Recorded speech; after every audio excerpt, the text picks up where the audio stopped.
अभी तक जो भी हमने सिनेरियोज देखे हैं उसमें हमने देखा है कि या तो आप फुल नेम के तीनों सेल्स को अलग-अलग करके डेटा को 3 कॉलम्स में स्प्लिट कर देते थे। एक सेल के डेटा को 3 कॉलम्स में या तो स्प्लिट करते थे, या फिर 3 कॉलम्स के सेल्स को एक जैसा कंबाइन करके फुल नेम में वापस कर देते थे। लेकिन कभी-कभी सिनेरियो ऐसी भी ज़रूरत पड़ जाती है आपको कि आपने सिर्फ उसमें से फर्स्ट नेम ही निकालना है।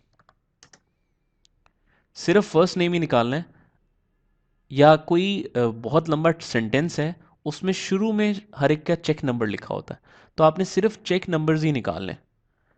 तो अब उस सिनेरियो में तो बहुत प्रॉब्लम है, क्योंकि अगर पूरा एक सेंटेंस है cheque number 3142 paid against technical services for the month of June 17, अब इसमें अगर आप टेक्स्ट टू कॉलम्स से स्प्लिट करेंगे तो हर वर्ड के बाद स्पेस है, तो फिर तो बहुत सारे वर्ड स्प्लिट हो जाएंगे और फिर बहुत मसला होगा।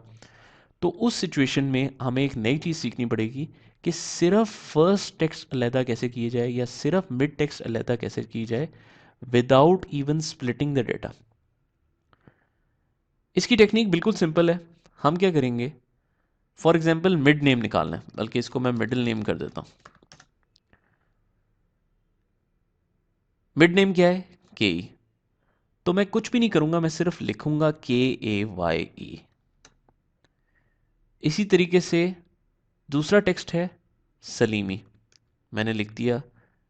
देखें, मैंने SA जैसे ही लिखा, सिर्फ देखें मैंने SA ही लिखा है, तो ये ऑटोमेटिकली इसने रीड कर लिया कि अगर फर्स्ट नेम आपने के से निकाला और सेकंड नेम सलीमी से निकाला, तो क्या ये करना चाह रहे हैं आप कि हर हर एक का मिडिल नेम निकालना चाह रहे हो? तो ऐसे तो नहीं निकालना। तो देखें ऑटोमेटिकली उसने सब कुछ रिकमेंड कर दिया। तो अगर आपको ये जो इमेज नज़र आ रहा है, या जो आप कह सकते हैं ये ज़रा सा ब्लर नज़र आ रहा है, अगर तो ये ओके, तो आप दोबारा से एंटर दबा दें, जो इसकी रिकमेंडेशन है वो सेव हो जाएगी। इस ऑप्शन को कहते हैं फ्लैश फिल ऑप्शन। ठीक है, ये सिर्फ 2013 और उसके बाद आता है। मैं कंट्रोल शिफ्ट डाउन करके मैंने डिलीट कर दिया इस डेटा को। अब दोबारा से देखें, फ्लैश फिल ऑप्शन 2013 एक्सेल या 2016 इनमें होता है, 2010 में भी नहीं होगा, 2007 में भी नहीं होगा। तो आपको अगर ये ऑप्शन सीखना है तो आपको इसका वर्जन अपडेट करना पड़ेगा। अच्छा, अब मैं दोबारा से लिख के देखता हूँ, के सलीमी। अच्छा, कभी कभी ऐसा भी होता है कि आप परेशान हो जाते हैं कि यार ये पता नहीं क्या ऑप्शंस आ गए। ऐसा करता हूँ, मैं ख़त्म कर देता हूँ, और उसके बाद अगर आपने लिखना शुरू किया तो हो सकता है वो रिकमेंड ही ना करे उसके बाद।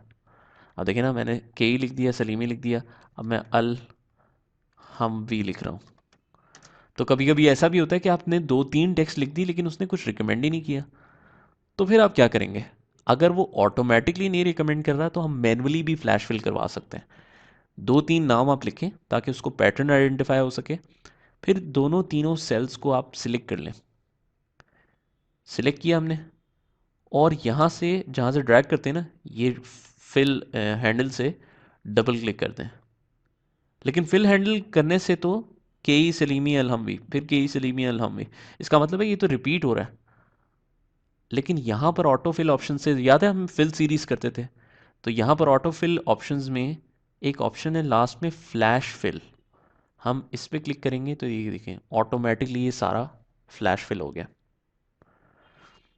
अब देखिए सही आ रहा है, ये हमू आ गया, सलीमी आ गया, ये हम भी, और बिल्कुल सही नाम आ रहे हैं।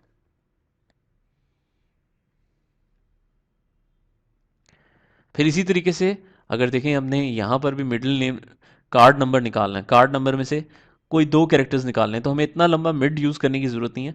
हम सिंपल ये भी कर सकते हैं, हम कह सकते हैं जी मिड 2 फॉर एग्जांपल 34 और B9 और 52, 34 फिर है B9। बस ये आपको गौर से देखना पड़ेगा कि आप एग्जैक्टली वो 2 ही कैरेक्टर्स निकाल रहे हैं, ये ना हो कि आप आगे पीछे थोड़ा सा कर देंगे तो फिर नहीं पैटर्न रीड कर सकता। 34 B9, फिर है 52 और एहतियातन क्योंकि इसमें बहुत लंबे नंबर्स होते हैं तो इसमें पैटर्न निकालना थोड़ा मुश्किल हो जाता है, तो आप C5 दोबारा से एक और सिलेक्ट कर लें। अब टेक्स्ट की अलाइनमेंट नंबर्स की अलाइनमेंट से चेंज होती है।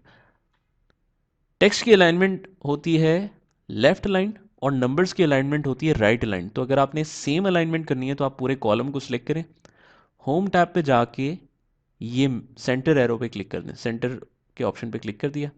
अब देखें ये 3-4 सेल्स को अब चारों को सिलेक्ट करें, क्योंकि मुझे ऑटोमेटिकली फ्लैश फिल की ऑप्शन नहीं आई थी, तो मैं इन्हीं चारों सेल्स को सिलेक्ट करके यहाँ पर फिल सीरीज़ का जो बटन है इस पर डबल क्लिक किया।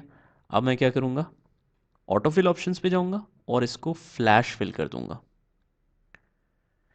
तो एक दफ़ा कंफर्म कर लेते हैं। ये देखें 61 आ गया, 4A आ गया और इस तरीके से ये सारा पैटर्न बन गया। तो ये बड़ी इंपॉर्टेंट ऑप्शन है, आप ये देखें। और फिर मैं आपको एक प्रैक्टिकल असाइनमेंट दिखाऊंगा जिसमें आप बड़ी डिटेल में देख सकते हैं कि अगर पूरा सेंटेंस हो तो ये कितना इफेक्टिव है, जिसमें आपको चेक नंबर अगर बीच में से निकालना हो। तो यहाँ तक करें, फिर हम आगे देखते हैं।